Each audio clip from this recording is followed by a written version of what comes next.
অনেক আগে থেকে একটা আব্বা আমার একটা ইচ্ছা থেকে আর কি প্রত্যাশার কারণে আল্লাহর রহমতে এটা আল্লাহ তাআলা কবুল করছে, এই কারণে আশা হয়েছে। এই তেমনি ওরকম কিছু না, আব্বা আমার স্বপ্ন, এই স্বপ্ন পূরণ করতে হইব, এটাই আমাদের কি আছে না আছে এটা এক না। আমার আব্বার স্বপ্ন ছিল, আর আল্লাহ তাআলার অশেষ রহমতের পরে আমরা এই কাজটা করতে পেরেছি। আমার আব্বার স্বপ্ন ছিল যে তাদের বউদেরকে সেই নতুন বাড়িতে যাতে হেলিকপ্টার নিয়ে আসে, এটা তার ছেলেদের উপর তার একটা মানে ইচ্ছা পোষণ করছিল। হ্যাঁ, তারপরে আর কি আমরা এই কাজটা বাস্তবায়ন করতে আল্লাহর রহমতে সফল হয়েছি।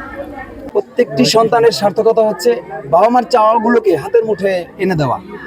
তো তার ধারাবাহিকতাই হয়তো আমার বাবা মায়ের একটি চাওয়া ছিল, আমি চেষ্টা করেছি তাদের হাতের মুঠোয় তাদের চাওয়াটা পরিপূর্ণ করতে।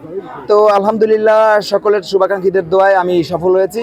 আমি অনেক খুশি যে এরকম ভাবে আমাদের তিন বউকে এরকম ভাবে সম্মান দিয়ে আনা হয়েছে, তার জন্য আমরা অনেক সুখী, অনেক আনন্দিত, অনেক এক্সাইটেড আর অনেক খুশি হয়েছি। আমার পরিবার অনেক খুশি, তাদের মেয়েকে এরকমভাবে সম্মান দিয়েছে তাই।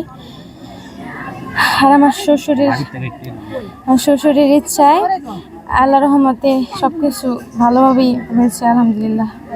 আব্বু আপনার মানে কি ইচ্ছা আছে জীবনে? পরে হঠাৎ করে বললে কি তিন ছেলে তো বললো যে আমার তিন ছেলে তিন বউকে আমি হেলিকপ্টার দিয়ে আমার বাড়িতে নিয়ে যাব। তখন শুনে আমরা সবাই খুশি, মানে ভিতরে একটু কাজ করতেছিল যে তিন ছেলে পারবে কি পারবে না। তো আল্লাহর রহমতে আলহামদুলিল্লাহ তা আজকে সফল হলো। সব বাচ্চা কাচ্চা ডাক দিয়ে আমি বলছি যে আমার ছোট ছেলে আদরে, তোমাদেরও আদরে, এর বউ তোমরা হেলিকপ্টারে আনবা। ওই কথাটা তারা মনে রাখছে। কিছুদিন পর মানে তারও 2 বছর পর বিয়ে হয়েছে। বিয়ে হওয়ার পর আমার আশা, আমার বাচ্চা কাচ্চা যারা ছেলে মেয়ে তারা পূর্ণ করছে। এখন তারা আবার এটার পর হজ করার মতলব। আমি একজন সাধারণ কৃষক,